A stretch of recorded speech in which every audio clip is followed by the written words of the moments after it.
Hola, ¿qué tal? Mi nombre es Jorge Alfredo Vallejo, soy abogado litigante y fundador de Todo Legal MX, en donde podrás encontrar orientación, asesoría, gestión o tramitación dentro de las diferentes áreas del derecho. Si tú quieres más información, puedes consultar en la página todolegalmx.org.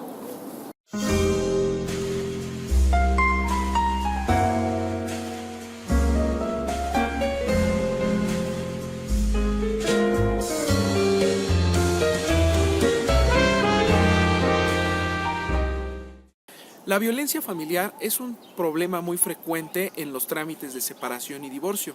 Sin embargo, poco se habla sobre las consecuencias que genera el tener violencia familiar hacia los menores. Lo que hoy veremos es la violencia familiar civil y la alienación parental. Quiero dedicar este video a una persona que nos envió una problemática en la página de todolegalmx.org en la que dice lo siguiente: mi hijo se encuentra separado de su esposa desde hace varios meses y sus hijas viven con la madre, pero ella habla muy mal de mi hijo y de nosotros como familia. La menor ya no nos quiere ver y la mayor dice que su mamá habla mal de nosotros. ¿Qué se puede hacer en estos casos? Porque su madre dice que si la menor no quiere ver a su padre, nadie puede obligarla a verlo. Bueno, pues este comentario nos lleva a un tema muy importante que es la violencia familiar. Este es un claro ejemplo de violencia familiar. Para poder hablar sobre el tema, primero tendríamos que definir dos cosas: ¿qué es violencia familiar y quiénes generan la violencia familiar? En primer término, la violencia familiar se considera un tipo de agresión entre los familiares en un núcleo. En este caso va a haber 4 tipos de agresión familiar o 4 tipos de violencia familiar. El primero es la agresión física, evidentemente los golpes son un tipo de agresión. La segunda es la agresión psicoemocional, que es cuando una persona con sus palabras, con sus acciones o con sus omisiones le generan un dolo, un sentimiento de culpa a una persona, es decir, ataca la moral de una persona. La tercera es cuando hay una agresión sexual, es decir, con base en el género de una persona se hace este tipo de agresión, te comportas como niña, cuestiones así. Y la otra es la agresión económica, es decir, que se le somete a una persona a hacer o no hacer algo con base en el dinero o con los documentos o con la educación, cosas así. Otra cosa que hay que detallar y que hay que aclarar es la educación con violencia jamás va a ser educación. Es muy común que está uno en la calle, va uno caminando y te encuentras a una persona que trae a un niño, el niño está jugando o se comporta de una manera complicada y el padre, la madre o el familiar que los lleva le da un coscorrón, le jala las orejas o le pega de alguna manera o lo agrede verbalmente, comete cualquiera de las 4 anteriores que mencioné y esta persona se justifica diciendo que es la manera en que educa a sus hijos. Pues bueno, cualquier tipo de educación que genere estos 4 elementos de violencia jamás va a ser una forma adecuada de educar, por lo tanto sería una agresión familiar o un tipo de violencia familiar.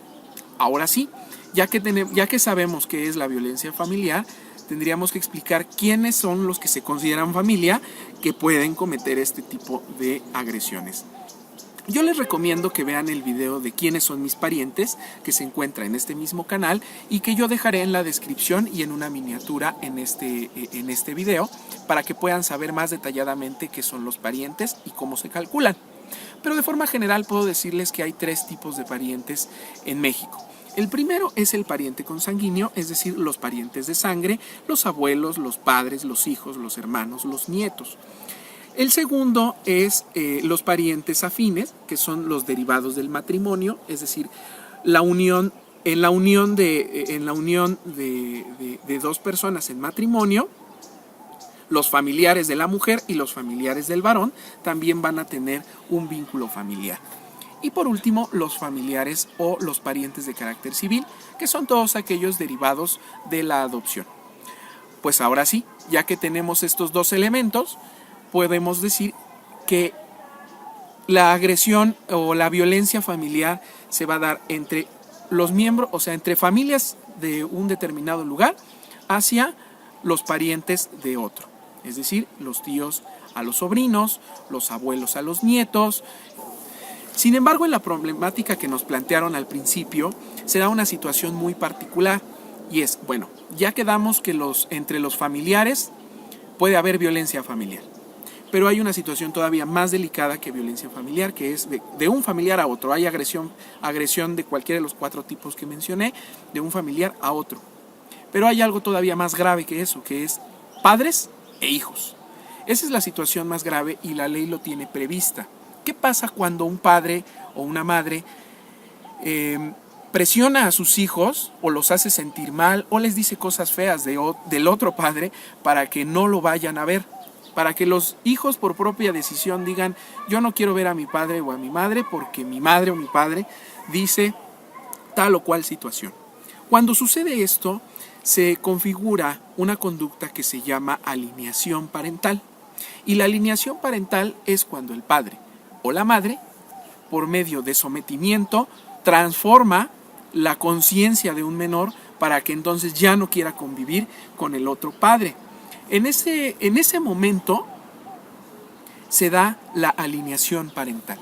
Ahora, evidentemente el padre agredido se va a dar cuenta cuando el hijo ya no lo quiere ver. Y por supuesto que tiene una solución en estos casos. El padre tiene que solicitar ante un juez que se verifique esta situación. La alineación parental es algo que se arregla en un juzgado y el juez tiene la función de detectar si hay violencia familiar claramente entre el padre y el hijo. En los casos de alineación parental, puede darse en el caso también de violencia familiar, que quedamos que puede ser cualquier otro que no sea el padre. Y la forma en la que el juez va a detectar este tipo de violencia va a ser por medio de peritos. Es decir, va a haber una comisión especial, va a haber un perito que se va a especializar en detectar violencia familiar en los menores. Se les aplican una serie de pruebas en donde se detecta esta situación. Si el juez detecta que hay violencia familiar o que se da una situación de alineación parental, va a tomar determinadas medidas o va a haber determinadas consecuencias. Una de las consecuencias es la pérdida de los derechos familiares del padre que actualmente tiene la guarda y custodia principal. Si hay violencia familiar, el juez va a decir, estos niños van a pasar a ser o se los quedará o los resguardará el otro padre. La segunda es que, como lo acabo de mencionar, la guarda y custodia pasará al otro padre y se pueden negar las convivencias del padre que agredió o que cometió esta alineación parental, que sería esta la tercera consecuencia. La cuarta consecuencia es que si ninguno de los padres puede convivir con sus hijos, es decir, de plano el niño no tiene a buen árbol con qué arrimarse, entonces pasará el juez determinará quién pudiera ser el familiar que se quede a cargo de los menores hasta que se resuelva el conflicto. Normalmente se queda con los abuelos, sin embargo es algo de libre decisión del juez, tomando en cuenta las particularidades del caso. Por consiguiente, la alineación parental es la situación más delicada de todas en cuanto a violencia familiar. Yo les aconsejo que si tienen hijos, cuídenlos, ámenlos, dedíquenles tiempo, no hablen mal entre sus padres. Finalmente los menores no tienen, no hay carga emocional para los hijos. Evidentemente ellos quieren a sus dos padres por el simple hecho de serlos, y si ustedes hablan mal de los padres de sus hijos, lo único que van a hacer es generarles un trauma y rencores al final de su vida. Si te gustó este video, dale like, comparte, dale click a la campanita para que te lleguen las notificaciones de cuando se suba un nuevo video. No cometas estas conductas, pero si las cometes, pues bueno, ya sabes cuáles son las consecuencias. Si te gustó este video, dale like, comparte y nos vemos la próxima.